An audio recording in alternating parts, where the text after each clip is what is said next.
नमस्कार दोस्तों, स्वागत है आप सभी का हमारे चैनल भक्ति ज्ञान में। दोस्तों, आज मैं आपको नरक चतुर्दशी के दिन सुनी जाने वाली 3 कथा सुना रहा हूँ। दीपावली के 5 दिनी उत्सव में धनतेरस के बाद नरक चतुर्दशी मनाई जाती है। इस दिन को छोटी दिवाली, रूप चौदस और काली चौदस भी कहा जाता है। कार्तिक कृष्ण चतुर्दशी के दिन प्रातःकाल तेल लगाकर अपामार्ग चिरचटी की पत्तियां जल में डालकर स्नान करने से नरक से मुक्ति मिलती है। विधि विधान से पूजा करने वाले व्यक्ति सभी पापों से मुक्त हो स्वर्ग को प्राप्त करते हैं। इसमें यम पूजा, कृष्ण पूजा और काली पूजा होती है। आइए सुनते हैं पहली कथा। नरकासुर को भौमासुर भी कहा जाता है। कृष्ण अपनी 8 पत्नियों के साथ सुखपूर्वक द्वारका में रह रहे थे। एक दिन स्वर्गलोक के राजा देवराज इंद्र ने आकर उनसे प्रार्थना की, हे कृष्ण, प्राग ज्योतिषपुर के दैत्यराज भौमासुर के अत्याचार से देवता गण त्राही त्राही कर रहे हैं। क्रूर भौमासुर ने वरुण का छत्र, अदिति के कुंडल और देवताओं की मणि छीन ली है और वह त्रिलोकी विजयी हो गया है। इंद्र ने कहा, भौमासुर ने पृथ्वी के कई राजाओं और आम जनों की अति सुंदर कन्याओं का हरण कर उन्हें अपने यहाँ बंदी गृह में डाल रखा है। कृपया आप हमें बचाइए प्रभु। इंद्र की प्रार्थना स्वीकार करके श्री कृष्ण अपनी प्रिय पत्नी सत्यभामा को साथ लेकर गरुड़ पर सवार हो प्राग ज्योतिषपुर पहुँचे। वहां पहुंचकर भगवान कृष्ण ने अपनी पत्नी सत्यभामा की सहायता से सबसे पहले मूर दैत्य सहित मूर के 6 पुत्रों ताम्र, अंतरिक्ष, श्रवण, भीवावसु, नब्रस्वान और अरुण का संहार किया। मूर दैत्य का वध हो जाने का समाचार सुन भौमासुर अपने अनेक सेनापतियों और दैत्यों की सेना को साथ लेकर युद्ध के लिए निकला।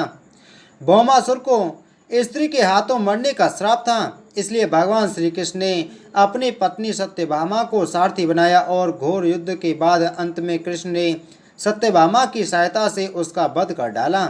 इस प्रकार भौमासुर को मारकर श्री कृष्ण ने उसके पुत्र भगदत्त को अभयदान देकर उसे प्राग ज्योतिष का राजा बनाया। भगदत्त कौरवों की ओर से महाभारत युद्ध में लड़ता है। जिस दिन श्री कृष्ण ने भौमासुर का वध किया था उस दिन कार्तिक माह की चतुर्दशी थी, इसलिए उसे नरक चतुर्दशी भी कहा जाता है। इस दिन श्री कृष्ण ने भौमासुर अर्थात नरकासुर का वध किया था और उसकी कैद से लगभग 16,000 महिलाओं को मुक्त कराया था। इसी खुशी के कारण दीप जलाकर उत्सव मनाया जाता है। आइए सुनते हैं दूसरी कथा। इस दिन दक्षिण भारत में वामन पूजा का भी प्रचलन है। कहते हैं कि इस दिन राजा बलि महाबली को भगवान विष्णु ने वामन अवतार में हर साल उनके यहाँ पहुँचने का आशीर्वाद दिया था। इसी कारण से वामन पूजा की जाती है। असुर राज बलि बोले, हे भगवान, आपने कार्तिक कृष्ण त्रयोदशी से लेकर अमावस्या की अवधि में मेरी संपूर्ण पृथ्वी नाप ली है, इसलिए जो व्यक्ति मेरे राज्य में चतुर्दशी के दिन यमराज के निमित्त दीपदान करेगा उसे यम यातना नहीं होनी चाहिए, और जो व्यक्ति इन 3 दिनों में दीपावली का पर्व मनाए उनके घर को लक्ष्मी जी कभी ना छोड़ें। ऐसे वरदान दीजिए। यह प्रार्थना सुनकर भगवान वामन बोले, राजन, ऐसा ही होगा तथास्तु।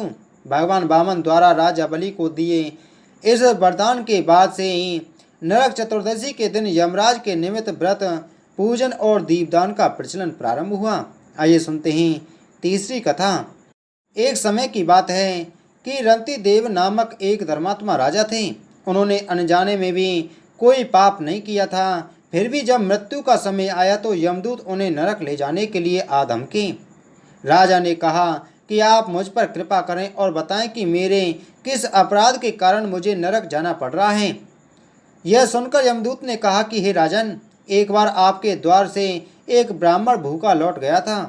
यह उसी पाप कर्म का फल है। यह सुनकर राजा ने यमदूत से 1 वर्ष का समय मांगा। तब यमदूतों ने राजा को 1 वर्ष की मोहलत दे दी।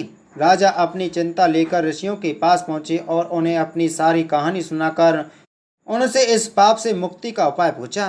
तब ऋषि ने उन्हें बताया कि कार्तिक मास की कृष्ण पक्ष की चतुर्दशी का व्रत करें और ब्राह्मणों को भोजन करवाकर उनके प्रति हुए अपने अपराधों के लिए क्षमा याचना करें। राजा ने वैसा ही किया जैसा ऋषियों ने उन्हें बताया। इस प्रकार राजा पाप मुक्त हुए और उन्हें विष्णु लोक में स्थान प्राप्त हुआ। उस दिन से पाप और नरक से मुक्ति हेतु भूलोक में कार्तिक चतुर्दशी के दिन का व्रत प्रचलित है।